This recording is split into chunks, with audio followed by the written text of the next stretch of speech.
पेश नहीं होगी। आपको जानकारी दे दें, कल कोर्ट में पेश नहीं होगी सर्वे की जांच रिपोर्ट, जबकि कहा था जांच रिपोर्ट कल पेश की जाएगी। कल कोर्ट में अब पेश नहीं होगी रिपोर्ट। कल कोर्ट में पेश की जानी थी ये रिपोर्ट। कोर्ट कमिश्नर ने स्वास्थ्य का हवाला दिया, जिसके बाद अब कल कोर्ट में सर्वे की जांच रिपोर्ट पेश नहीं की जाएगी। हालांकि कल का समय दिया गया था, कल कोर्ट में रिपोर्ट पेश की जानी थी, लेकिन कोर्ट कमिश्नर ने स्वास्थ्य का हवाला दिया, जिसके बाद अब पेश नहीं होगी सर्वे की जांच रिपोर्ट।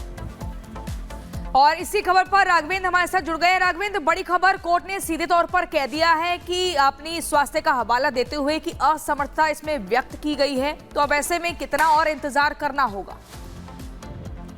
बिल्कुल, देखिए इंतजार तो करना होगा, क्योंकि जब तक कोर्ट में रिपोर्ट पेश नहीं होती है तब तक सभी को इंतजार है, सभी पक्षों को इंतजार है, क्योंकि सर्वे जिस तरह से हुआ है, सर्वे होने के बाद ये खबर जिस तरह से उठी है, पूरे देश में इस खबर की चर्चा रही है, क्योंकि स्थानीय अदालत को और स्थानीय प्रशासन को भी ये नहीं पता था कि इस सर्वे का इतना बड़ा प्रभाव पड़ जाएगा। जिस तरह के आपको वीडियोस देखने को मिले हैं, जिस तरह की वहां घटना देखने को मिली है, ऐसे में स्वास्थ्य हवाला तो जरूर कोर्ट कमिश्नर दे रहे हैं, लेकिन वो यह भी तय कर रहे हैं कि पूरे सर्वे रिपोर्ट में कहीं कोई कमी न रह जाए। फिर और क्योंकि ये पूरी तैयारी के साथ होता है, एक एक पहलुओं पर इसमें चर्चा होती है, रिपोर्ट बकायदे साइंटिफिक होती है, जो चीजें दिखती हैं, जो प्रमाण में होता है, वही रिपोर्ट में उसका आधार होता है।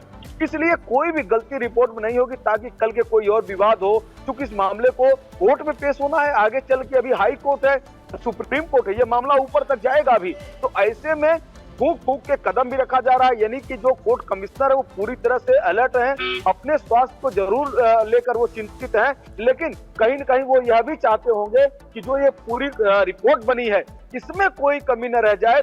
बकायदे वो सारी कमियां, क्योंकि सारे वो अपने सार्वजनिक इन चीजों को नहीं बताएंगे कि आखिर उसमें क्या विषय रह गया है क्या नहीं, लेकिन जब वो पूरी तरह से उनको समझ में आ जाएगा कि हाँ ये हमने पूरा काम कर लिया है, रिपोर्ट पूरी तरह से तैयार है, तो कहीं न कहीं उसको वो डेट भी बता देंगे कि कब कोर्ट में पेश करना है। हालांकि कोर्ट इनसे जरूर आज कल। ठीक है राघवेंद्र, महत्वपूर्ण जानकारी आप दे रहे हैं, फिलहाल के लिए आपका बहुत शुक्रिया। इसी बीच अपने दर्शकों को बता दें, मुरादाबाद मंडल गैजेटियर में क्या कुछ हिंदू पक्ष की तरफ से बातें रखी गई है। खंड नंबर 2 है, पेज नंबर 79 है, जिसमें साफ तौर पर संभल में पुराने टीले पर मंदिर है, इस बात का जिक्र किया गया है। ये कहा जा रहा है, साक्ष्य मिले हैं, इस मंदिर को हरिहर मंदिर कहा जाता है, ये भी इस पेज नंबर 79 पर साफ तौर पर लिखा है। मंदिर का जो निर्माण है वो पृथ्वीराज चौहान के द्वारा करवाया गया। आपको बता दें, राजा जगत सिंह, राजा नाहर सिंह ने ये करवाया था, ये भी इसमें लिखा हुआ है। और मंदिर अब अस्तित्व में नहीं है, क्योंकि मंदिर की जगह मस्जिद बना दी गई है।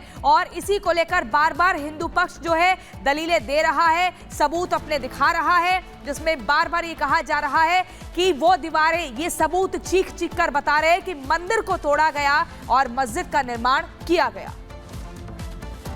तो इस साल अयोध्या मामला सुलझा तो लगा कि मंदिर मस्जिद विवाद सुलझ जाएगा, लेकिन एक के बाद एक विवाद बढ़ते जा रहे हैं। पहले कृष्ण भूमि का मामला सामने आया, यहाँ पर विवाद बढ़ता हुआ दिखाई दिया, मंदिर मस्जिद विवाद यहाँ से भी सामने आया। इसके बाद संभल की बात करें तो संभल से मामला सामने आया, बदायूं से मामला सामने आया, ज्ञानवापी का मामला हो या फिर अजमेर दरगाह का मामला हो, लगातार इस तरीके के मामले सामने आ रहे हैं, जिसके बाद सवाल खड़ा होता है कि आखिर ये लड़ाई कब खत्म होगी और ये मामले कब शांत होंगे। एक रिपोर्ट आपको दिखाते हैं।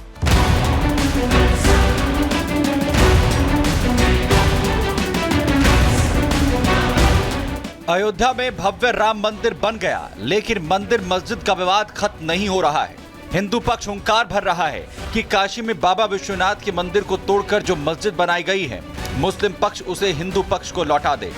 विवाद मथुरा की श्री कृष्ण जन्मभूमि पर भी है, जिस पर हिंदू पक्ष दावा कर रहा है कि श्री कृष्ण जन्मभूमि की जमीन पर ईदगाह परिसर और मस्जिद बनी है। तो अब संभल, अजमेर, बदायूं और जौनपुर की मस्जिदों में भी हिंदू पक्ष ने मंदिर होने का सबूतों के साथ दावा कर दिया है।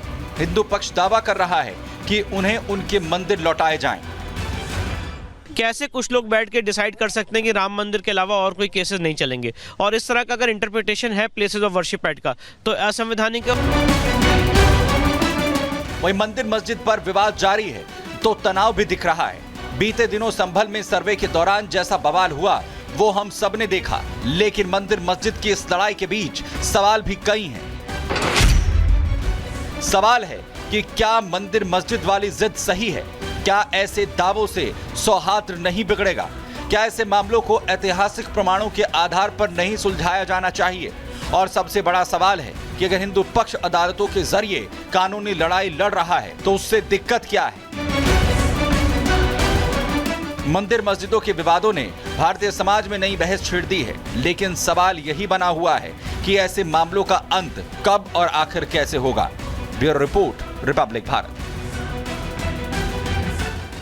तो देखिए, आपको बता दें, संभल मंदिर मस्जिद का जो विवाद है, अब इस पर 8 जनवरी को सुनवाई होनी है। ऐसे में इंतजार 8 जनवरी की तारीख का करना होगा। वहीं अगर 20 दिसंबर की बात करें तो 20 दिसंबर को भी सुनवाई होनी है अजमेर दरगाह विवाद को लेकर। ये आपको बता रहे हैं हम, अलग अलग जो विवाद है, बदायूं जामा मस्जिद विवाद की बात करें तो यहाँ पर भी 10 दिसंबर को सुनवाई का जो ऐलान है वो किया गया है। जौनपुर अटाला मस्जिद विवाद को लेकर भी देखिए अब 9 दिसंबर को हाईकोर्ट में सुनवाई होनी है। तो तारीखें हर जगह से मिल गई है अदालतों से। ऐसे में अब क्या कुछ फैसला आता है, किसके पक्ष में आता है, इंतजार करना होगा।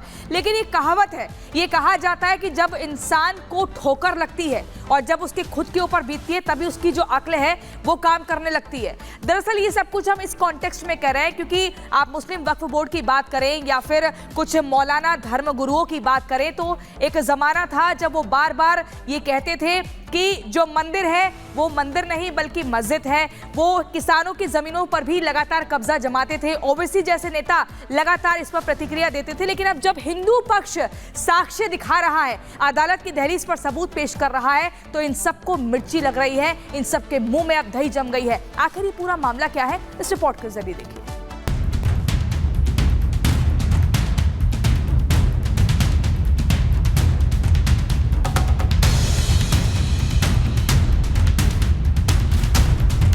मीडिया के माध्यम से हम ये बात कहना चाहते हैं कि ये जो चीज़ें बढ़ रही हैं तेजी से, ये हमारे देश के लिए बहुत ही चिंता की बात है। हर मुल्क को चाहिए कि उसके यहाँ जो कमज़ोर तबकात हैं, जो माइनॉरिटीज़ हैं, उनके राइट्स की, उनकी जान और माल की, डिग्निटी की हिफाजत करना हर हुकूमत की जिम्मेदारी। वो कहते हैं ना कि ऊंट चाहे खुद को कितना बड़ा समझ ले, लेकिन जब वो पहाड़ के नीचे आता है तो उसे असलियत पता चल ही जाती है।